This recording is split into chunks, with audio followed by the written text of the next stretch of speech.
The secret behind secret societies. Obviously, the secret behind secret societies is a secret that people don't want to spread abroad. And this particular topic is so serious that I will venture rather to say nothing, very little. But I'd rather let history and the quotes speak for themselves. So it might become tedious to see quote after quote after quote, but the fact of the matter is, then it's not me saying it, it's historic facts being put before you, and then you decide for yourself whether the picture makes sense or whether it doesn't make sense. Revelation 17:4, and the woman was arrayed in purple and scarlet colors, and decked with gold and precious stones and pearls, having the golden cup in her hand, full of abominations and filthiness of her fornication. There's only one church in the whole world that uses a woman with a cup, and that is the Roman Church. And here is Città del Vaticano, using the woman with the golden cup, and she is called Fides on all their documents. Fides. Now, what does that mean? Fides. Well, let's go to a Masonic source, a very good Masonic source, written by Albert G. Mackey, the Manual of the Lodge. Albert Mackey was a 33-degree Freemason. It'll become clear as we go through the lectures what this means. And he says, the right hand has in all ages been deemed an emblem of fidelity, and our ancient brethren worshipped deity under the name of Fides, or fidelity, which was sometimes represented by two right hands joined, and sometimes by two human figures holding each other by the right hand. Numa was the first who erected the altar to Fides, under which the name, the goddess of oaths and honesty, was worshipped. So it means honesty and fidelity, but it is also an image of a female deity. Now, Revelation 17 verse 5 calls this institution the mother of prostitutes. In Revelation 18 verse 7, she says, I sit as queen, I am not a widow, and I will never mourn. So she might have lost some children during the Reformation, but she's going to get them back. I am, and there is none beside me. I will never be a widow or suffer loss of children. She's going to control the world in a spiritual sense. That's what this power says. Now, it's interesting that the Vatican has just recently, September 5, 2000, issued this encyclical, Dominus Iesus, where she says, other churches are no sisters of ours, the Vatican insists. It must always be clear that the one holy Catholic and Apostolic Universal Church is not the sister, but the mother of all the churches. Cardinal Ratzinger said that. He's the head of the Inquisition.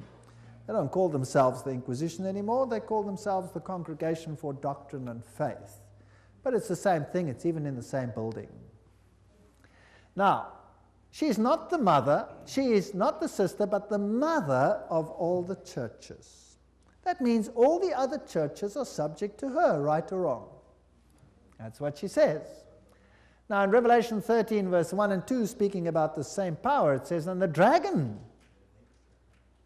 gave him his power and his seat and great authority. Now that's a very wow statement. The dragon gave him the power. In other words, this power comes from another source. Now, doesn't Catholicism preach Christianity? Yes, it does. Doesn't it preach Jesus Christ as the Savior of the world? Yes, it does. But it also preaches mediation through other mechanisms and through the church. Now, it is interesting that in secret societies there are always two doctrines.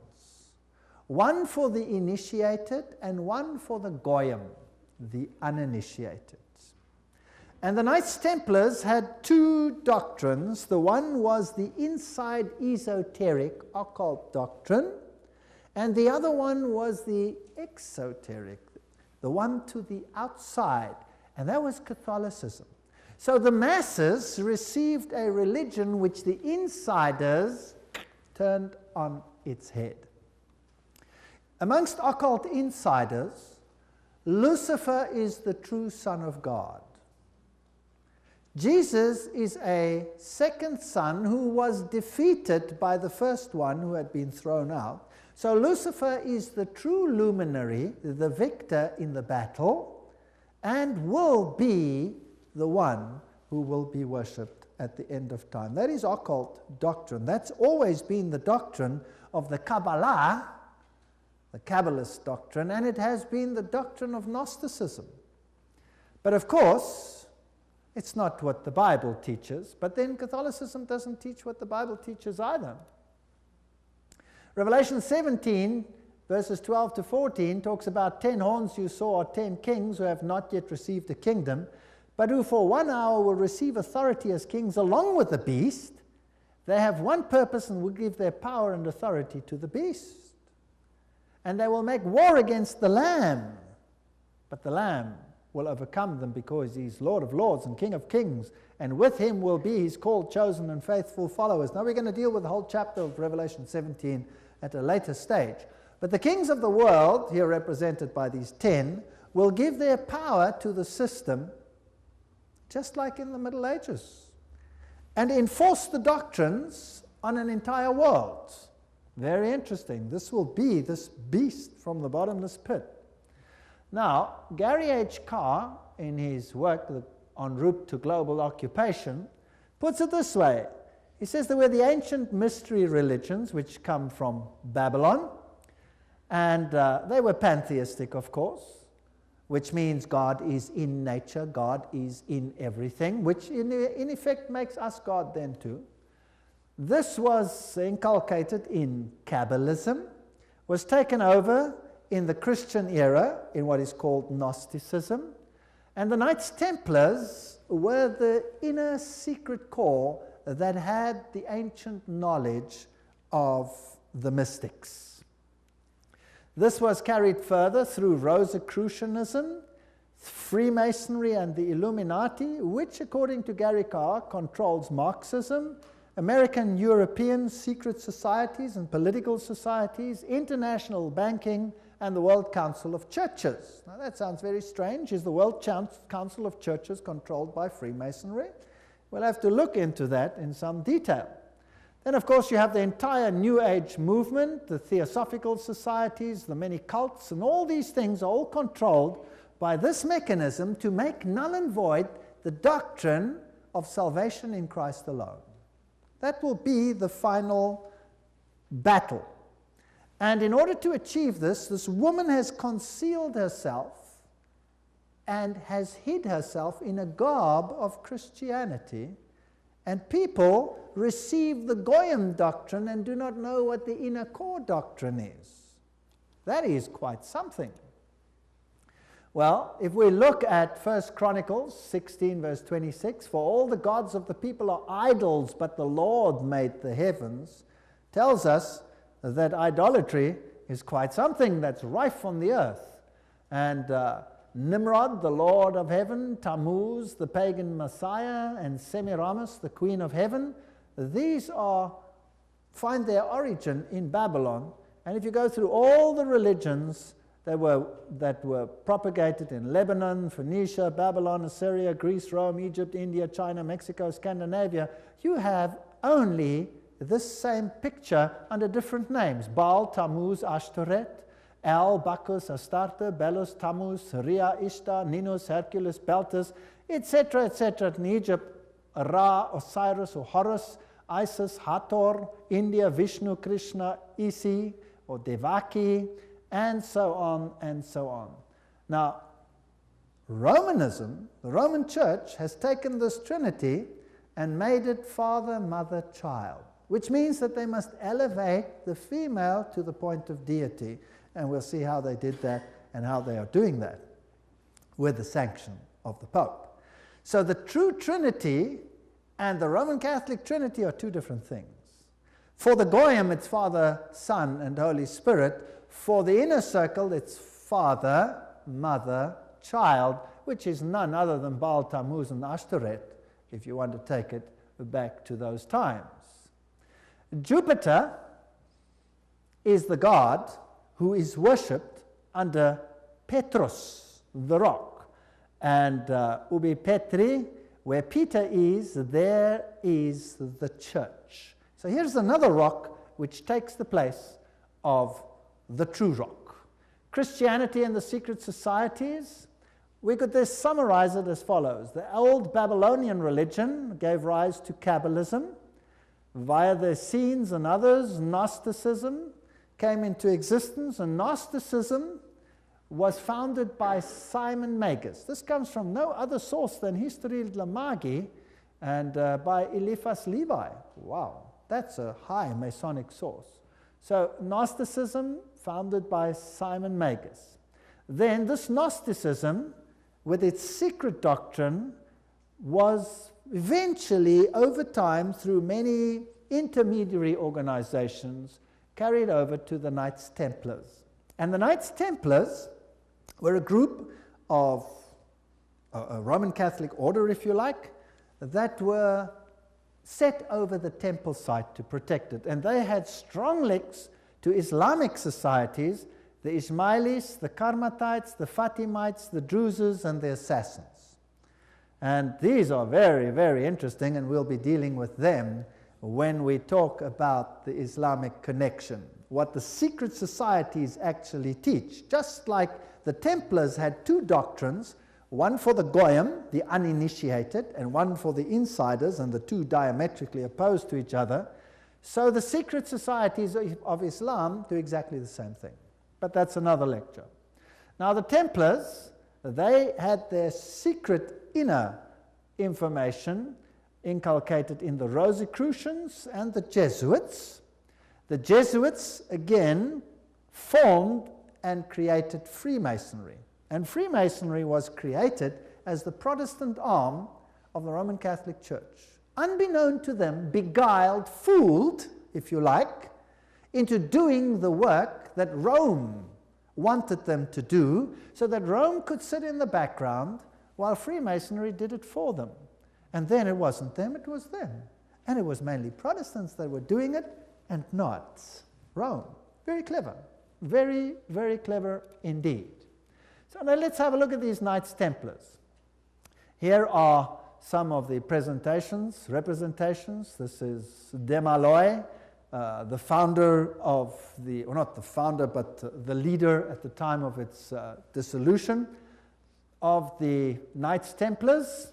This is what their dress looked like, if you like, and that is one of their symbols. It is a symbol that is used by many churches today. Did you know that? Many charismatic churches use that symbol. That's fascinating. And Jehovah's Witnesses use that symbol as well. We'll come to that in another lecture. Now let's have a look at what Nestor Webster, Secret Societies and Subversive Movements, has to say about the Templars. We're not going to read it all, but you can always, if you get the video, stop the quote.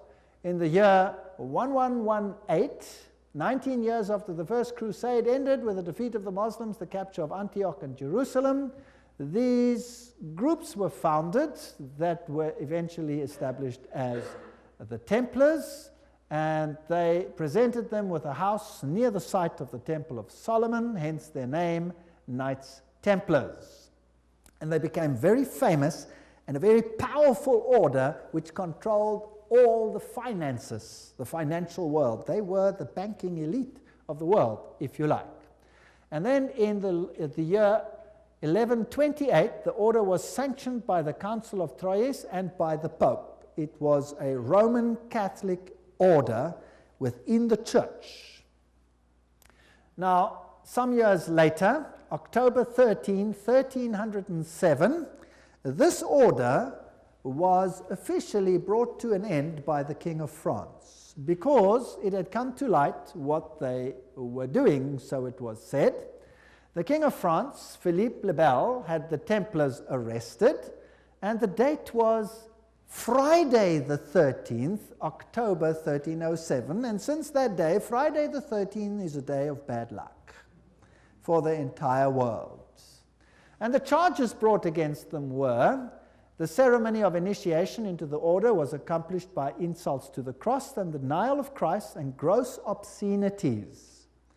gross obscenities. There were all kinds of things reminiscent of Sodom that had to take place there.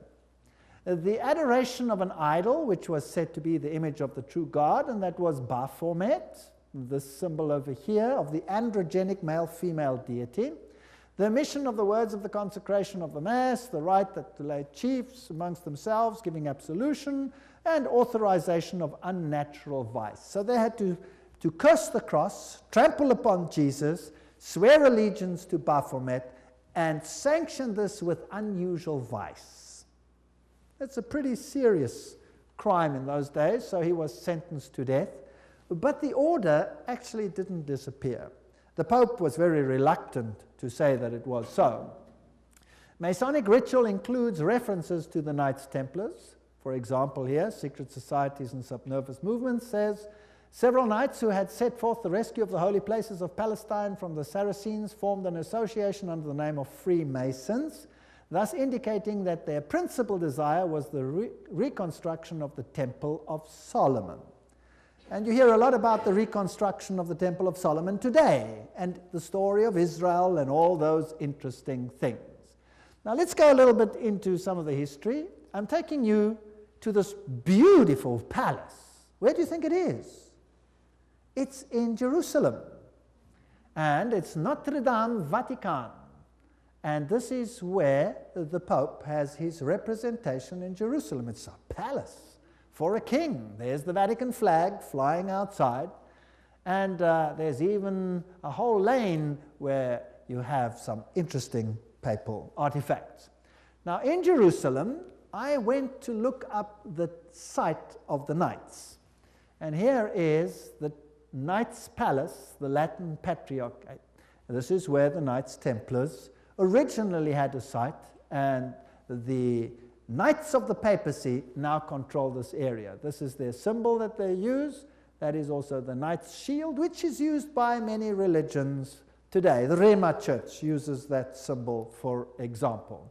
These are the eternal warriors. That is the symbol that they use. There they are they kiss the Pope or the Patriarch's ring. They are knighted just like knights, and they knight highly prominent bankers and individuals such as that. Inside this church, you have, of course, the statue of Jupiter as Peter. Notice that the foot is well kissed. And I didn't want to kiss the foot, so I just stood there. And it is a very important church because both Pope Paul VI and Pope John Paul II visited this church, which is, of course, highly symbolic, and there are the plaques. And the Latin Patriarch, the Knights Palace. If you go inside, there's this interesting altar. And as you look at the altar, you'll see certain figures over here. This one over here is very interesting. Let me get it a little bit closer. And what do you see? You see the double-headed eagle, which is also the symbol that is used in Freemasonry. So there it is on the altar of the knights. And what is there on this side? Two swords held like a compass. Fascinating. So there are many, many Masonic figures in here. The tail feathers and the feathers of the eagle, very reminiscent of what you have, for example, on the back of the dollar, and all those other interesting symbols of the circle with the triangle and the sun around it. And the inheritor of the Templar nuance are the Jesuits. Now the Jesuits, of course, are the ones who behind the scenes control many things. They were founded on the 15th of August, 1534 by Ignatius Loyola and were sanctioned by the Pope on the 27th of September, 1540. So they were created, as it were, to stand against the Reformation. They were designed to destroy the Reformation. Loyola wanted the order to be champions of Catholic unity, and of course submission to Christ's vicar, the Pope, was absolutely essential. Here you have the institution of Loyola's organization by the Pope on this particular day, and there are some interesting analogies which we will find here. Here, for example, there's considerable analogy between Masonic and Jesuitic degrees. And the Jesuits also tread down the shoe and bear the knee because Ignatius Loyola thus presented himself at Rome and asked for the confirmation of the order. Now, everything I say has a quote attached to it, so don't say I said it. And if anybody wants to get angry about anything that is said, then phone the people that said it and be angry with them. Okay? So this is what they did, and this is what Freemasonry does. So there you have your nice little link. Now, who existed first? Freemasons or the Jesuits? The Jesuits existed first, of course. They were to obey as a corpse, perite a cadaver. The reconstitutions repeat 500 times that one must see Christ in the person of the general, and even if God gave you a dog, you must obey him as though he were Jesus Christ himself. Loyola's statue in a Jesuit retreat, Loyola in vision, the Society of Jesus constituted in the Chapel Notre Dame, Notre-Dame, 1534, now the Chapel of the Sacred Heart in Paris. Many, many occult incrustations. And this is the famous Jesuit oath that each Jesuit makes when he becomes a Jesuit. Now, it'll tell us something about the character of the Jesuits. There it says, I, and he fills in his name, in the presence of God and all the saints and all these things, swear that His Holiness the Pope is Christ's vice-regent and is the true and only head of the Catholic Universal Church, etc. It also says here, that this power was given by the Savior, Jesus Christ. He has power to dispose heretical kings, princes, states, commonwealths, governments, all being illegal without his sacred confirmation, and that they may safely be destroyed. So a Jesuit swears that if a government is not subject to Rome, it can be what? Destroyed. I further declare that I will help and assist and advise all or any of His Holiness's agents, wherever I shall be, and do my utmost to extirpate the heretical Protestant or liberal doctrines. Liberal doctrines are doctrines where you decide what you believe. You take the liberty of making your own choice rather than allowing the Pope to do it for you. And that will be destroyed, and all their pretended powers. And that it doesn't matter where you send me in the world, I will obey. And I promise that I will have no opinion of my own. I will obey like a corpse. And I will make war, secretly or openly, against all heretics, Protestants, and liberals, as I am directed to do, to extirpate and exterminate them from the face of the whole earth. I will spare neither sex, age, nor condition, and I will hang, waste, boil, flay, strangle, bury alive these infamous heretics, rip up the stomachs and wombs of their women, crush their infants' heads against the wall in order to annihilate forever their execrable race. That's quite a nice Christian promise, would you agree? Very Christian promise. Did they do it? Well, the Waldenses, they smashed the children's heads against the rocks to make the parents rescind. In the Ottoman Empire, that's an interesting story, in Serbia and in all those East Bloc countries where they occupied, they took the children, threw them in the air, and caught them on the ends of their bayonets. They were nice people. Now you will say that was Islam, that wasn't Jesuits. Well, debatable. We'll talk about it another time. And if I cannot do it openly, I will do it secretly. So that is what a Jesuit swears. This is the famous Pontifical Gregorian University in Rome, the most prestigious Catholic university in the world. The Jesuits, in all their enclaves, have their figures in caves. Now, in paganism, all the deities come out of the cave, and they have the letters IHS, which actually stand for Isis, Horus, Set, which is the Egyptian Trinity. They, of course, say it means Iesus hominum salvator, Jesus the Savior of men, but it doesn't. It means IHS, Isis, Horus, Set. And their symbol is the triangle with the all-seeing eye in it for this deity. They also use the pillar, the stela, if you like. They have the symbol of the triangle with the eye in a circle, which is also the symbol used in the New Age movement. And we saw that Gary Carr says that Freemasonry controls the New Age movement and the Jesuits control the Freemasonry, or created it. This is the University of the Jesuits in Prague. On top of it they have Atlas, not Jesus Christ. If you go to a more modern Jesuit enclave like this one in Germany, I visited this. I'm quite cheeky sometimes, there I am. And took a picture, and inside they have this picture of Christ. This is not Christ, this is Atlas, holding the world on top of his shoulders, disguised. They have these symbols up against the wall. There, this symbol is the symbol of Hermes. If you take away the cross, then you have the symbol of Isis. This is paganism at its best. And these symbols over here are nothing. Here it is, Jesuit Kirche, when it was built, etc. And their symbolism, Maria, the M is the Masonic M, the triangle, Ria, the goddess. Here is a church in Germany, a cathedral. Inside you will see this circle with a cross in it, the crossed swords, symbol of all symbols used also in Freemasonry.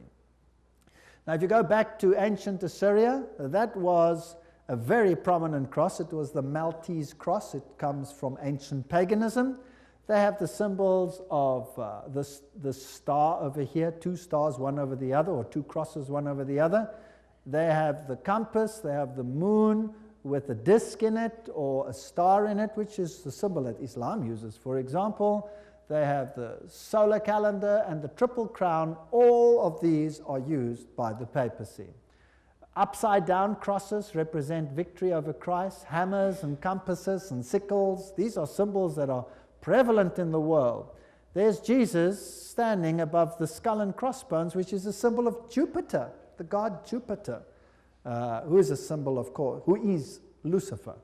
Upside down crosses again.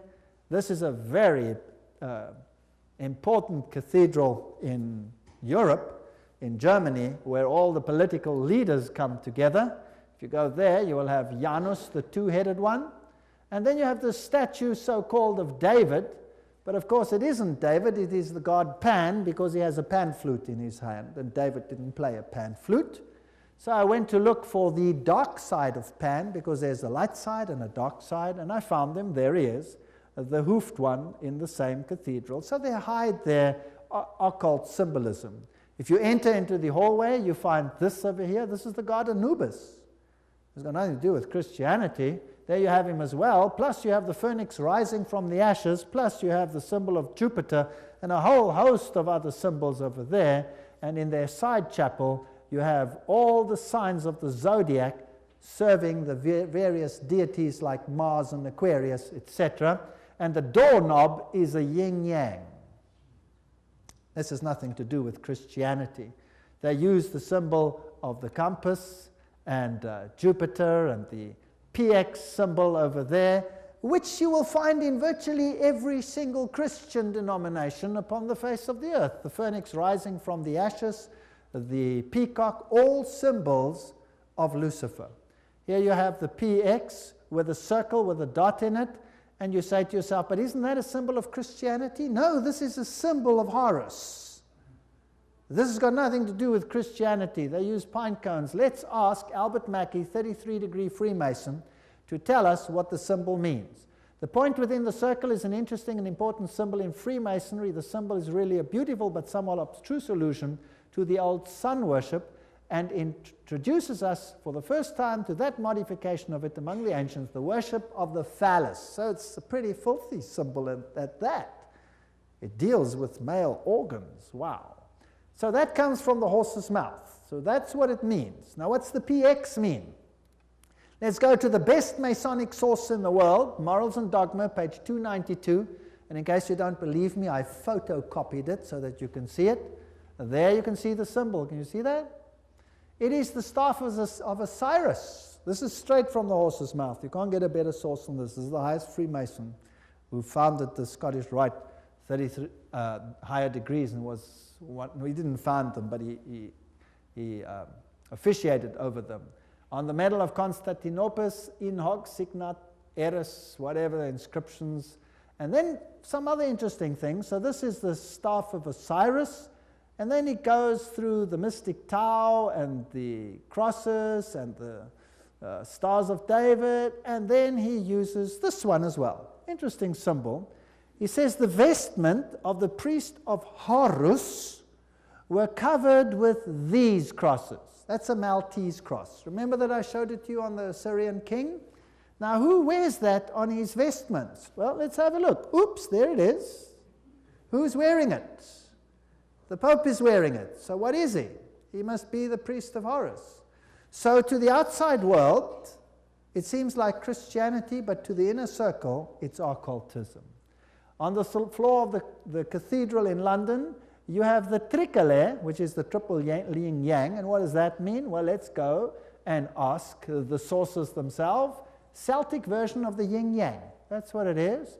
The tricolour, the sea, good luck, cauldron, Celtic goddess, the goddess of wisdom and witchcraft. Who was enthroned in the French Revolution?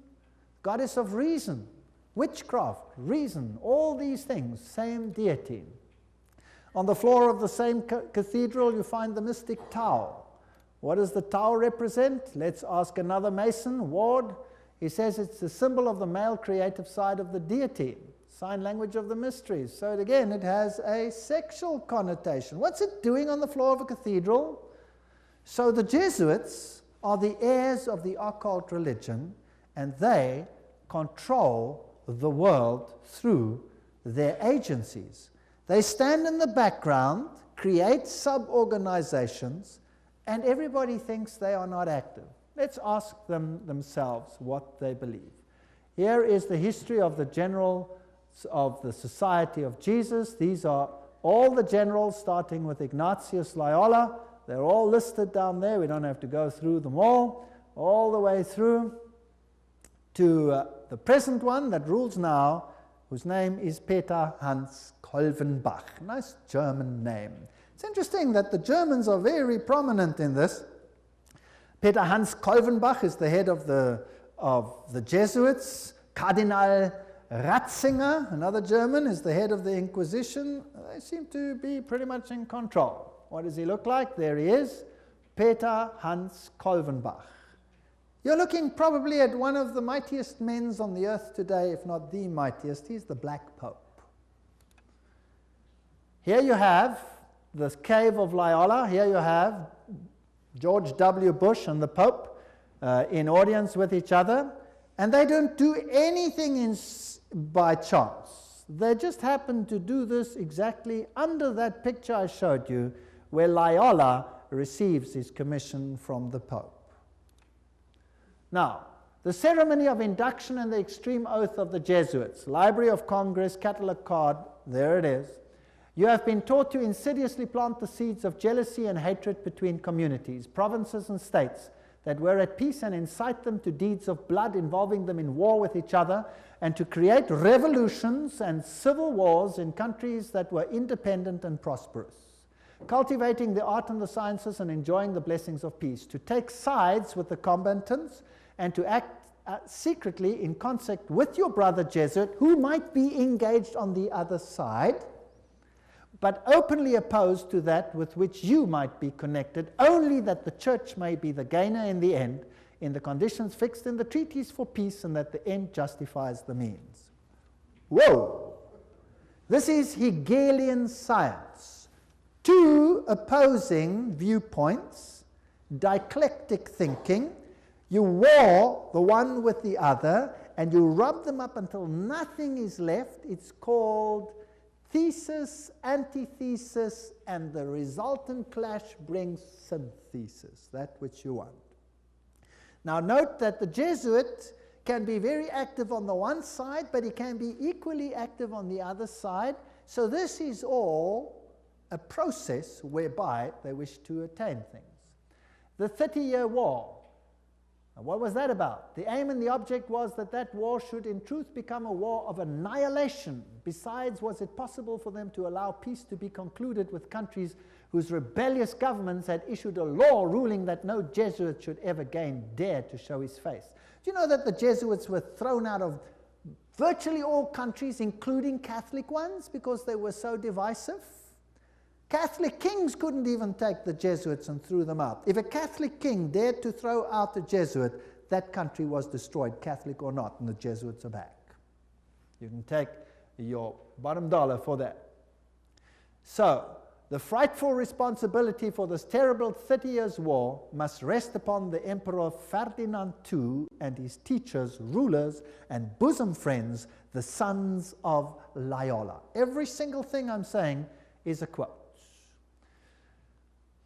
Popery, an enemy to civil religious liberty. In 1550, Pope Julius declared his claim to universal temporal political power, evidenced by a new coin he issued, its motto having read, "The nation and kingdom that will not serve me shall perish." Now please note that this is a Roman Catholic statement, that the nation and the kingdom that does not serve the papacy will perish. What does that mean in terms of Protestant countries then? Are they going to be in trouble, yes or no? I would say yes, they will be in trouble. Thomas Aquinas, the great philosopher of the Roman Catholic Church, said, "The Pope by divine right has spiritual and temporal power as supreme king of the world. The Pope of Rome, as head of the papal government, claims absolute sovereignty and supremacy over all the governments of the earth." All the governments. All these quotes are highly potent quotes. There is nothing mediocre in these quotes, and they come from the highest sources. The right of deposing kings is inherent in the supreme sovereignty which the Popes, as vice-regent of Christ, exercise over all Christian nations. Cardinal Henry Manning, 1892, he was Archbishop of Westminster. So, he is in control of all nations of the world. Now, it's interesting that the Bible tells us that these words were put on the Christ's cross at the crucifixion. Jesus of Nazareth, the King of the Jews. You read that in John 19:19. But the Roman Catholic crucifix has the words "INRI" written on it. Now, if you look it up in Webster's dictionary, it means Jesus Nazarenos Rex Iuderum, but in the extreme oath of the Jesuits, INRI means something totally different. It means Iustum necare reges impios, which means it is just to exterminate or annihilate impious or heretical kings, governments, or rulers. That's an interesting point. Now, another thing that they want to do is destroy Protestantism. We cherish at the bottom of our hearts this principle that whatever does not unite with us must be annihilated. And we hold ourselves ready to make, as soon as we shall have the means, an energetic application of these principles. Protestantism is already wearing out and sinking to decay. Yes, we are destined to insult its last agonies, to march over its broken skeleton and scattered bones. Oh, let us hasten this dissolution by our strong and united efforts. Then already, they wrote, Protestantism is becoming decomposed, and we are gaining men of note. This is extracts from The Secret Plan. Those are the worst of the Catholics, the Inquisitors, the Jesuits. They are simply the Romish army for the earthly sovereignty of the world in the future, with the Pontiff of Rome for emperor. Something like a universal serfdom with them as master is what is being planned. That's all they stand for. They don't even believe in God, perhaps, the brothers Karamazov. All these quotes. The general of the Jesuits insists on being master sovereign over sovereigns. Wherever the Jesuits are admitted, they will be master, cost what it may. The society is by nature dictatorial, and therefore it is the irreconcilable enemy of all constituted authority. 50 Years in the Church of Rome, written by Father Chenikin. Ignatius Loyola says himself, the power of the general will be so unlimited that should he deem it necessary for the honor of God, he shall even be able to send back, or in another direction, those who have come direct from the popes. So this is a powerful order. Friedrich von Hartenberg said, never before in the course of the world's history has such a society appeared. The old Roman Senate itself did not lay schemes for world domination with greater certainty of success. They want world dominion, with the Pope enthroned as the universal ruler. The Roman Catholic Lafayette said, "It is my opinion that if the liberties of this country, the United States of America, are destroyed, it will be by the subtlety of the Roman Catholic Jesuit priests, for they are the most crafty, dangerous enemies to civil and religious liberty. They have instigated most of the wars of Europe." These are prominent people speaking. Morse, he's the founder of the Morse code, the inventor of the Morse code. He said, and who are these agents? They are for the most part Jesuits, an ecclesiastical order proverbial through the world for cunning, duplicity, and total want of moral principle, an order so skilled in all the arts of deception that even in Catholic countries, in Italy itself, it became intolerable and the people required its suppression. That's another prominent man. Archduke Maximal Francis said, "They have so constantly mixed themselves up in the court and state intrigues that they must in justice be reproached with striving after universal dominion." And we could go on and on and on. This is a very interesting one. This is Michelangelo Tamburni, 1720. This is the Jesuit of the general of the Jesuits, the general speaking to the Duke of Brancas. And he said the following: "See, my lord, from this room I govern not only Paris, but China. Not only China, but the whole world, without anyone knowing how 'tis managed." Interesting. This is what the Jesuits themselves had to say. The Pope's confessor has to be a Jesuit. And the Pope himself has to come to a Jesuit to confess. The Vatican Empire, everything I say is a quote. This here is Jean-Baptiste Janssen. He ruled from 1946 to 1964, and he looks like a charming gentleman, very cheerful. But nevertheless, you can see that this photograph was taken from the Saturday Evening Post, 1959, and this is what he is in command of. And now we will want to deal with these issues in the next session. He controls the following secret societies: the Sovereign Military Order of Malta. So he is in control of the Knights of Malta. The Scottish Rite Shrine of Freemasonry, the Order of the Illuminati, the Knights of Columbus, the Knights of the Ku Klux Klan, B'nai B'rith, the Nation of Islam and its private army called the Fruit of Islam, the Mafia Commission, Opus Dei, along with a host of lesser brotherhoods. So each one of those secret societies is controlled by the Jesuits. How do they control it, and what is their aim? And who is a member, for example, of the Knights of Malta? Who today is a member of the Knights of Columbus? Who is a member of B'nai B'rith? Who controls the Fruit of Islam? Who controls Opus Dei? Who controls Skull and Bones and all the other secret societies, and what is their agenda? That is what we have to find out. Remember that Rome wants to regain total dominion, and if they are the center of Templar theology, then they want to control the world for the dragon, not for Jesus Christ. The dragon gave them their power and their seat and great authority. This is scary. And this power must be in control in your country as well as in mine. But the good news is that Jesus foretold it. We read it in Revelation, and he says no matter how they confederate, no matter how they scheme, the kingdom is going to go to whom?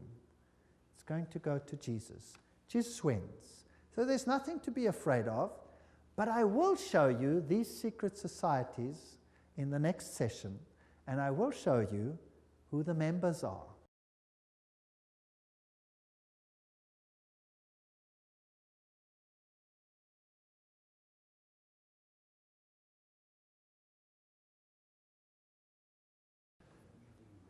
As we spoke in our previous little session, this is Jean-Baptiste Janssen, just one of the great generals of the Society of Jesus. He was the leader from 1946 to 1964. And we mentioned the Order of Malta, the Shriners, the Order of the Illuminati, the Knights of Columbus, Ku Klux Klan, and all these secret societies that are under the control of the Jesuit general. Persecution of the Catholic Church in Germany has been directed only against those elements which did not entirely submit to the ever-increasing centralization of authority in church and state. So sometimes it looks as if even the Catholics are suffering, but only those Catholic groups that are not totally submissive to this system will be subjugated. Some Catholic orders were actually opposed to the Jesuits. They were killed, they were wiped out. In the French Revolution, the Dominicans had taken over the Inquisition from the Jesuits. Boom, they were zapped. And the Jesuits took it back. Its objective was, and is still, to destroy the effects of the Reformation and to re-establish the Holy Roman Empire of the German nation. A greater Germany, in other words, must be made again the center of a revived Holy Roman Empire. Leo H. Lehman, 1942, an American historian, said that. Isn't it fascinating that the Russian president, or a Russian president, let me put it that way, and many political leaders have given the assurance that Germany will once again play a greater role in the new Europe today. Isn't it also fascinating that it was a Jesuit priest, Father Stempfler, and not Hitler, who wrote Mein Kampf? In fact, you can read it on Mein Kampf itself. Now, the SS used this symbol of the skull and crossbones. What was that a symbol of? Do you remember? It was the symbol of Jupiter, the god Jupiter, the god of death. It's also the symbol of Osiris, who was the god of death. Anubis is just another form of Osiris. He is the god of death. He's the god of the dead. But Jesus says, I am the God of the living. I am not the God of the dead. I'd rather serve the God of the living. The SS was organized by Himmler according to Jesuit order principles. The rules of service, spiritual exercises prescribed by Ignatius Loyola constituted a model which Himmler strove carefully to copy. Absolute obedience was the supreme rule. Every order had to be executed without comment. Every single statement is being read from a reputable source. Again, in that wonderful book, The Great Controversy, we get an idea of the Jesuits. Throughout Christendom, Protestantism was menaced by formidable foes. The first triumphs of the Reformation past, Rome summoned new forces hoping to accomplish its destruction. At this time, the order of the Jesuits was created. Notice what this quote says. The most cruel, unscrupulous, and powerful of all the champions of popery, cut off from every earthly tie and human interest, dead to the claims of natural affection, reason, and conscience, wholly silenced. They knew no rule, no tie, but that to their order, and no duty but to extend its power. We don't have to read the whole quote. But they made it their business to destroy Protestantism. The Jesuit order therefore stands before us as the embodiment of a system which aims at temporal political domination, and that over the whole world. You will say to me, surely China will not be subject? Well, we already read a quote by the Jesuit general himself where he says he controls China. Who controls communism? The Jesuits created it, and therefore they controlled it. They practiced it in their South American examples where they practiced it before they instituted it. Very interesting. This is Count von Hernsbruch, 1911, German noble and ex-Jesuit, who says this very thing. At what then do the Jesuits aim? According to them, they seek the greater glory of God, but if you examine the facts, you will find they aim at universal dominion alone. It is they who rule the world. One quote after the other. Moreover, the Pope has thousands of secret agents worldwide. They include the Jesuits, the Knights of Columbus, the Knights of Malta, Opus Dei, and others. The Vatican's intelligence service and its field resources are second to none. Even Dave Hunt, American Baptist historian, says that. So, let's have a look at some of these institutions. Let's have a look at Freemasons. The Grand Design Exposed says, the truth is the Jesuits of Rome have perfected Freemasonry to be their most magnificent and effective tool, accomplishing their purposes among Protestants. Now surely the members of Freemasonry themselves must be deceived, because if they saw it, they wouldn't do it, right? So actually the order is being used and they themselves are deceived. And only within the order, higher up, are those chosen ones who know, and they are controlled by the Jesuits for Rome. Very clever. Very clever. To make Protestantism do what you cannot do openly because you have been fingered by Protestantism as the Antichrist. So this is very interesting. This is a Templar fortress and a church on the island Mallorca, Spain. And there again you have the double-headed eagle, and you can go to virtually any church on that island and you will find the double-headed eagle over the altars of these churches. As I've said, Adam Weishaupt was the father of Jacobinism, and he is the one who is also the founder of the Illuminati. From the Jesuit college at Ingolstadt, it is said to have issued the sect known as the Illuminati of Bavaria, founded by Adam Weishaupt. Its nominal founder, however, seems to have played a subordinate, though conspicuous, role in the organization of the sect. You see, again, they use a front and a front and a front. Now, here are two Jesuit generals. This one over here is General Ricci, and this is General Ledochowski. And very interesting, this one over here, 1773 to 1840, he ruled during the order's suppression. Now notice this, the Vatican itself suppressed the Jesuits, between 1773 and 1814. What happened to the Vatican in that time? There was a mortal wound. And the Pope was taken into exile and he died. Isn't that correct? So who gave the mortal wound to the papacy? The own order in the own church. Power struggle. And he created, in his time, the Illuminati was created through Weishaupt, and of course is also the father of modern communism, who with his Jacobins conducted the French Revolution. Years later, Jesuit General Ledochowski with his Bolsheviks conducted the Russian Revolution in 1917, and it's identical to the other revolution. And I will deal with that when I give a lecture on revolutions and wars and dictators later in the series.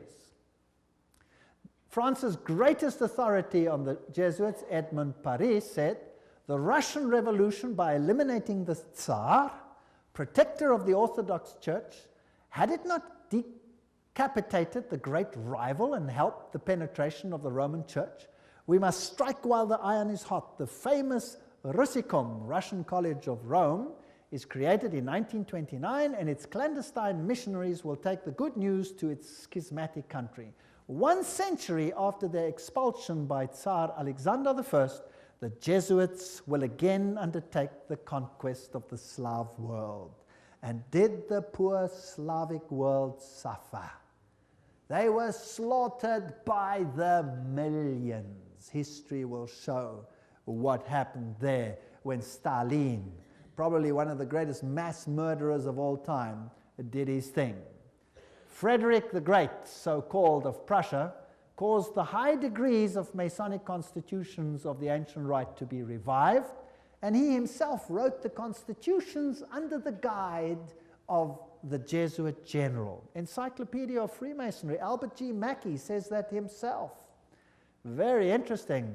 And now notice this. This is a source that's unbelievable. This is Isis Unveiled by Blavatsky herself, the author of Secret Doctrine. She says that the rites are the offspring of the sons of Ignatius Loyola.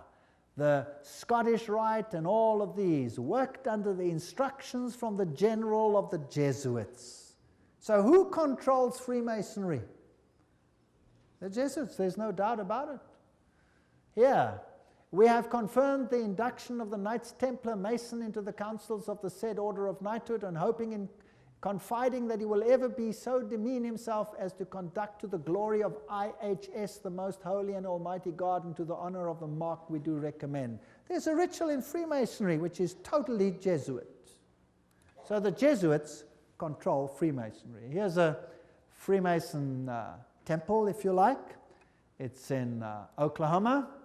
There is IHS. This is a Freemason temple. It's a lodge. There is IHS in it. There are still old ladies, male and female, about the country who will tell you with grim gravity that if you trace up Masonry through all its orders till you come to the grand tip-top head Mason of the world, you will discover that the dread individual and the chief of the Society of Jesus are one and the same person. James Patron, American historian. There are many that say these things. Knights of Malta. The Freemasons are in the foreground, while the Jesuits and the Knights of Malta are in the background. The Jesuits control even the Knights of Malta. Now, who are they?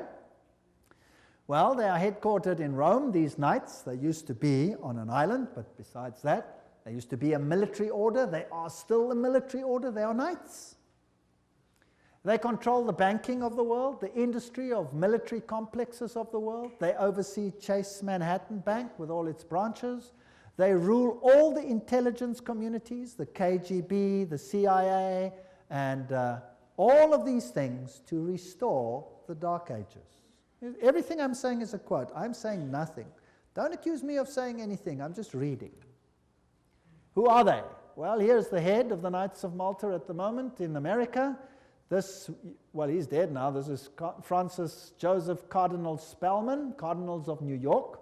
And their headquarters is St. Patrick's Cathedral, the diocese of the Archbishop of New York. There are the various ones. Here's Terence Cardinal Cook. Then was Cardinal O'Connor, and currently Cardinal Archbishop of New York, Edward M. Egan. Now let's have a look who the members of the Knights of Malta are. That should be interesting. Some past, some present.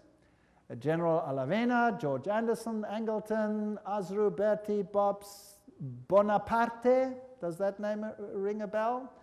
Borges, Bradley, Brady, Pat Buchanan. Does that name ring a bell? James Buckley, Prescott Bush. Does that ring a bell? Frank Capra, William Casey. Does that ring a bell? CIA, Cisnero, Cooks, Coughlin, Loach, Giscard d'Estaing. Does that ring a bell?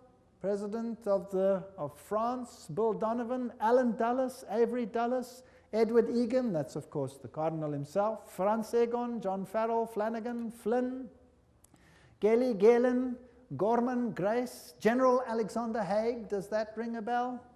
Otto von Habsburg, wow. Conrad Hilton, Heinrich Himmler, he was Knights of Malta. J. Edgar Hoover, FBI, CIA fame. Joseph Kennedy, Ted Kennedy, Larkin, Lehman, Lorenza, Luce, Henry Luce, founder of all the great magazines and Time magazine and all of them. Great publishing magnate, MacDonald, Manhattan, you name them, all of them. O'Neill, Otis, Franz von Papen, the legate who worked with Adolf Hitler, Perón, Rocco. The list goes on and on and on. Frank Shakespeare, Martin Shea. Even Frank Sinatra was a Knight of Malta, for interest's sake. So there are prominent men who are Knights of Malta. Now what about the Knights of Columbus? The founder of the Knights of Columbus is Father Michael McGivney. He lived a very short time, and then he died. He was very young. He died at the age of 38. There is their emblem, and this is their official home webpage. You can just take it straight off, and you can see something fascinating. What is that? Hello? Do you remember what it is? A little bundle of rods that you also found in the French Revolution, right there in the Manifest of Human Rights. What is it? Fasciae. And they've got a wreath around them. What does that mean? All power in one man. Who will that man be? Who do the Knights Columbus, founded by a Roman Catholic priest, want to see the power vested in? The Pope, of course. The Knights of Columbus, founded at New Haven, Connecticut, 1882. Then it was already considered 300,000 strong. Only Roman Catholics are eligible. It is initiative to service in 4 degrees. It's the heart and soul of politics. You cannot get into politics if you don't have the stamp of approval of these guys. The fact is well known to political machines and non-Catholic politicians whose candidates must receive the approval of Rome and the Knights before they dare nominate them for either dog pound or presidency. The Knights of Columbus' principal business is politics, a Jesuitical politics. A menace to the nations, Jeremiah Crowley, is the quote. These are serious accusations. There they are, with their fasciae, which will become clearer as we go on, and we can see where we are heading. For today, Rome considers listen to this. Today, Rome considers the fascist regime the nearest to its dogmas and interests. We have not merely the Reverend Jesuit Father Coughlin praising Mussolini's Italy as a Christian democracy, but their official magazine, which is Civiltà Cattolica, this is the official Jesuit magazine, says, this is the house organ of the Jesuits, says, fascism is the regime that corresponds most closely to the concepts of the Church of Rome. This is scary. Have you noticed lately that there is more and more control? Have you noticed some of these things? Have you noticed that you are being treated more and more like someone who has to bow 20,000 times before the powers? Then there is the organization Opus Dei. Is a semi-secret religious lay order with paramount objective is total support of the papacy. And these people walk around with clamps that tear into their flesh so that they have constant pain with every movement to remind them of their obligation. And they have high members, like presidents, for example, of Portugal is an Opus Dei member. Then we have the Skull and Bones organization. And who are they? Well, they have this interesting skull and bones. What does it represent? You know that by now. Jupiter. And they have the number 322. If you look up Genesis chapter 3, verse 22, you will find, now man has become like one of us, knowing good and evil, raising man to the level of deity. This is Yale University, the place where they are. Now let's consult one of the greatest authorities on skull and bones. That is Anthony Sutton. Let's ask him who he is. Educated at the Universities of London, Göttingen, California, former research fellow at the Hoover Institute, Stanford University, as well as economics professor of California State University. He had the guts to speak out and write a book, and it cost him dearly. But nevertheless, let's quote him. There is the book. Anthony Sutton, America's Secret Establishment, an Introduction to the Order of Skull and Bones. So that I don't say it, let's quote it. Skull and Bones, it's over, it's Bush. Bush won the election. Let's watch this video. Yale University, the scions of America's first families confess their sexual exploits from a gruesome coffin. In a smoke-filled room, a handful of power brokers manipulate the global economy. These are the purported activities of some of America's secret societies, groups with names like Bilderberg, Skull and Bones, and the Trilateral Commission. The Skull and Bones Society is founded in 1832 by 15 seniors at Yale University in New Haven, Connecticut. They establish a secret society with rules and rituals that remain unchanged to this day. The Skull and Bones initiation ceremony is said to be held in April in the tomb's basement. One distinguished member serves as master of ceremonies. Once enrobed, he is known as Uncle Toby. The shortest senior is appointed Little Devil and dons a satanic costume. A bonesman with a deep voice is dressed as Don Quixote. Another is dressed as the college's founder, Elihu Yale. Still another is given papal vestments. It would all be funny if it weren't for the fact that among the former bonesmen are 3 presidents: William Howard Taft, George Bush, George W. Bush, numerous senators and ambassadors, industrialists like William Whitney, CIA agents, State Department officials, and publishing magnate Henry Luce. Absolute secrecy is also required. In his 1999 autobiography, George W. Bush devotes just one sentence to his membership in Skull and Bones. Quote, "My senior year, I joined Skull and Bones, a secret society so secret, I can't say anything more."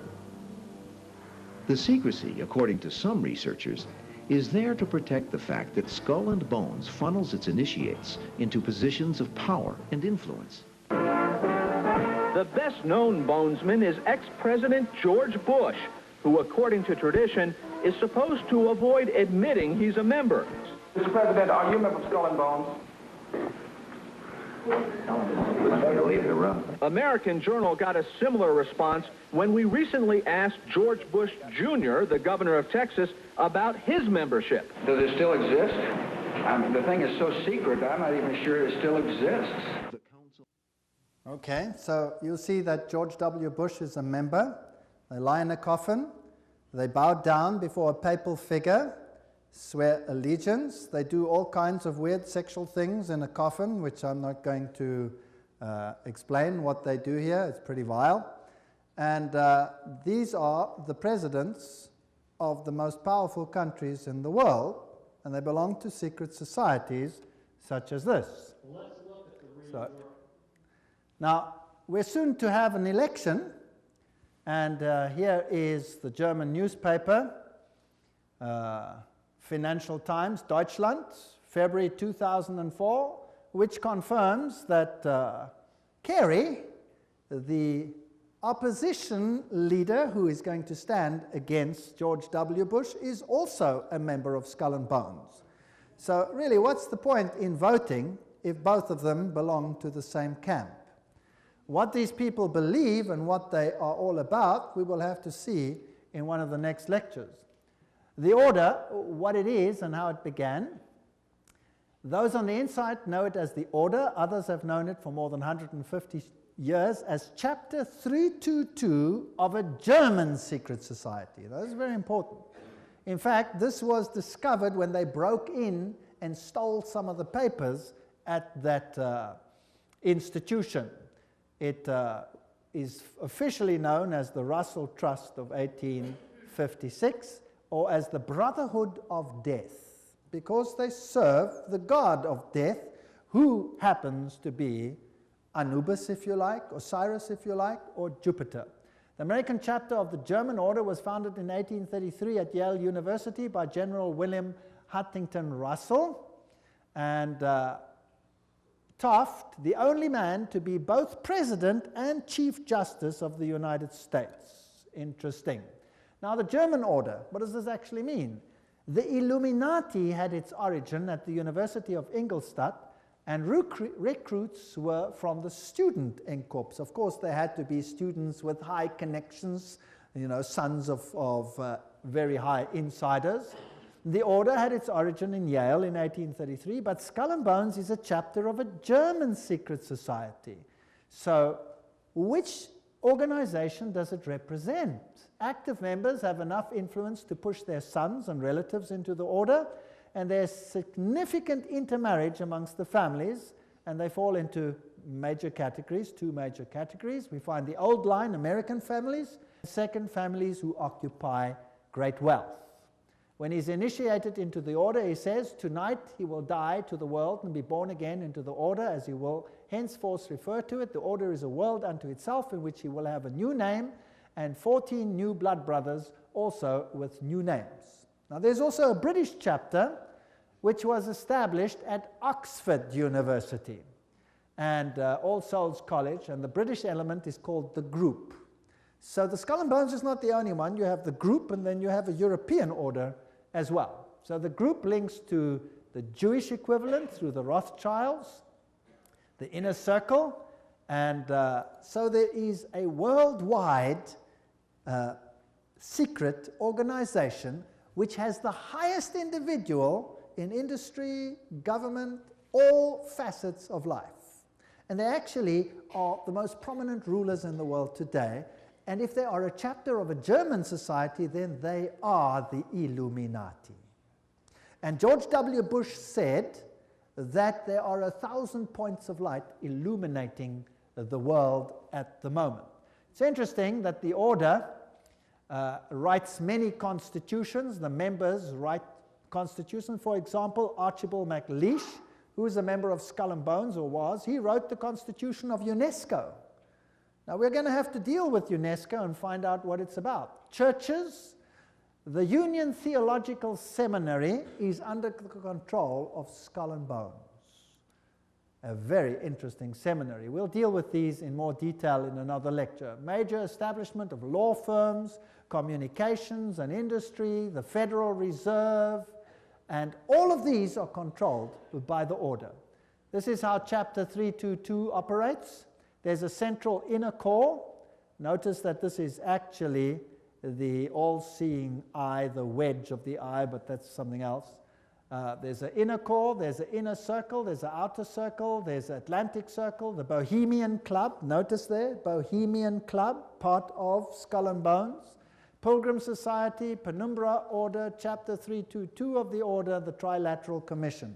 That's how it's put together. You could basically put it this way: Council of Foreign Relations, United Nations, Bilderbergs, Club of Rome, Royal Institute of International Affairs, and the Trilateral Commission, with the Illuminati controlling everything on the inside, forming basically the Round Table.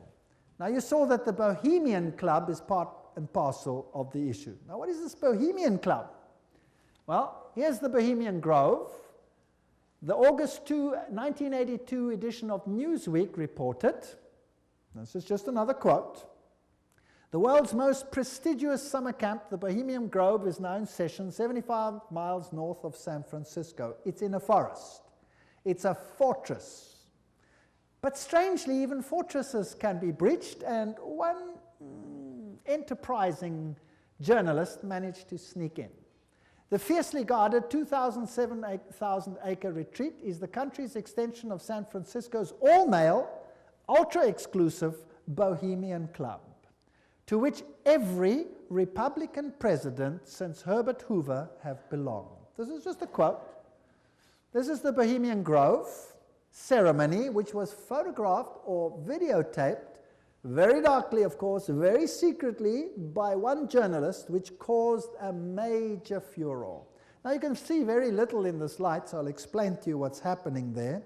In this forest, the men appear naked. Naked. They have to walk around naked. In fact, some members have left the society because they're tired of walking around naked. Now imagine every president of the United States has been a member of the Bohemian Grove. And just imagine. The priests are dressed in vestments, papal vestments, and they pay homage to an owl because the owl sees in darkness. It has illumination. They worship nature. They say, beauty surrounds us now and we worship her. This is nature, it's nature worship. And they honor the owl and bow down to it. This is paganism at its worst. There are other rituals which I do not want to talk about that happen between all these naked men. And if you read your Bibles, you will find that those who worshipped in the groves were called the perverted ones. They were people of high position and were amongst the highest of society.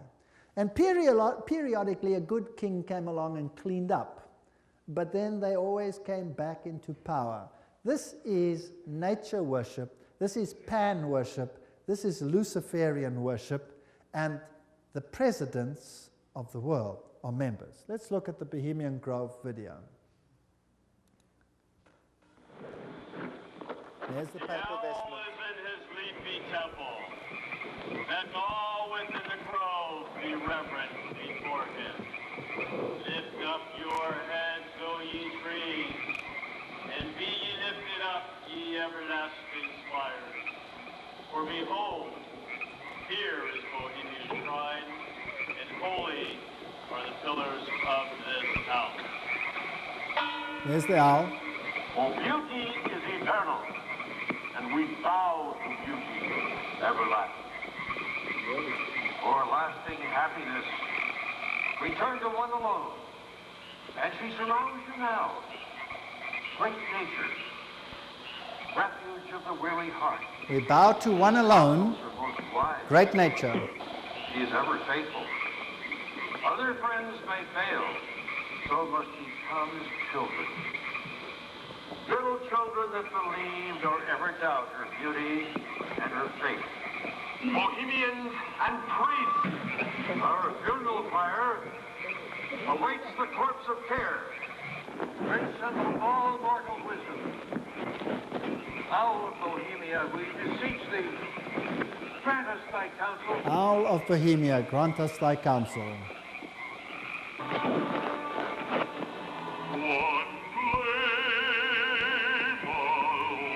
Well, that's just a part of the ritual, which shows that it is nature worship. It is condemned in the Bible, and yet, who are the members? Let's continue. This is an article in Mother Jones, August 1981, volume 6, page 28, and reports who the prominent members were. For example, George P. Schultz, Stephen Batchelor, Gerald Ford, Henry Kissinger, William Buckley. Can you imagine them all walking around naked, worshipping a stupid owl? I mean, that's so pathetic. Fred Hartley, Griffin, Haywood, Coors, Teller, Ronald Reagan, Clausen, George Bush, William French Smith, etc., etc., etc. It is pathetic. Modus operandi of the order. The activities of the order are directed towards changing our society, changing the world, to bring about a new world order. This will be a planned order with heavily restricted individual freedom. That's fascism. And I will show you the papal encyclicals that will make your hair stand on edge as to what is going to happen all over the world.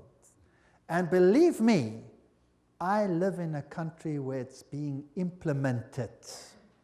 And you can see it happening every single day.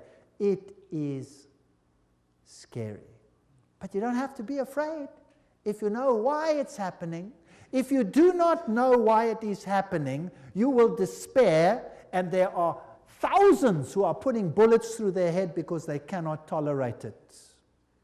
4,000 farmers driven off the land and murdered in my country alone. They lose everything, they lose hope, they put bullets through their heads, they wipe out their entire families because it's better for them to die than to live with it. And you know what? You give a lecture like this and you show what's behind it and why it's behind it, and guess what? They get hope. Because they see it's not just them and not something they don't understand. Once they start understanding the bigger picture, they gain hope. And they say, wow, so it's not really the end for us, because this is simply the sign that Jesus is coming soon. And there will be a better kingdom. Let us give our lives to Jesus Christ, because this world has nothing to offer. And they get hope. So far than being negative, they conceive a lecture like this, for example, as positive. And it has an amazing effect on countries where this is being implemented this very day. No constitutional protection if you go against it. They control education. I'll show you how in the lectures. money, law, politics, economy, history, psychology, philanthropy, medicine, religion, media. There is nothing that they do not control. And remember, they are neither left nor are they right. So if there are right-wing parties and left-wing parties, they control them what? Both. That's the Hegelian principle. That's Hegelian logic. Remember that both Marx and Hitler, the extremes of left and right, presented as textbook enemies, evolved out of the same philosophical system, Hegelianism. I'm quoting from one of the greatest researchers in this field. That brings screams of intellectual anguish from Marxists and Nazis. Remember that the Jesuits were told that they must serve on this side and the other side. Remember that? And create conflict between the sides. This conflict of opposites is essential to bring about the change that they want. Today, this process can be identified in the literature of the Trilateral Commission, for example, where change is promoted under conflict management. Have you heard that name before? Right, conflict is essential. The state is absolute. So the state must have total control. That means the people must relinquish their rights to the state. Do you see that happening in the United States at the moment? Absolutely. So the state requires complete obedience. An individual does not exist for himself in these so-called organic systems, but only to perform a role in the operation of the state. That's exactly what it was like under Nazism. Here's Hegel. The two, Hegel and Kant, are the philosophers behind the system. I was stunned. I was in Europe 4 weeks ago, in Germany, and the leaders, the presidents of Germany, went down and put down wreaths in front of these people's graves and said, their philosophy has made the new Europe possible. They honored them. What a terrible, I would almost say satanic, well, why not just say it, philosophy.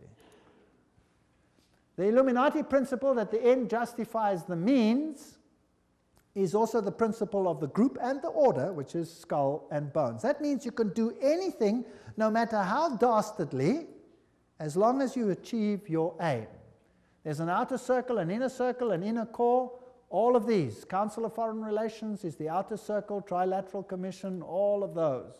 Trilateral Commission was founded by David Rockefeller, comprises 200 members worldwide.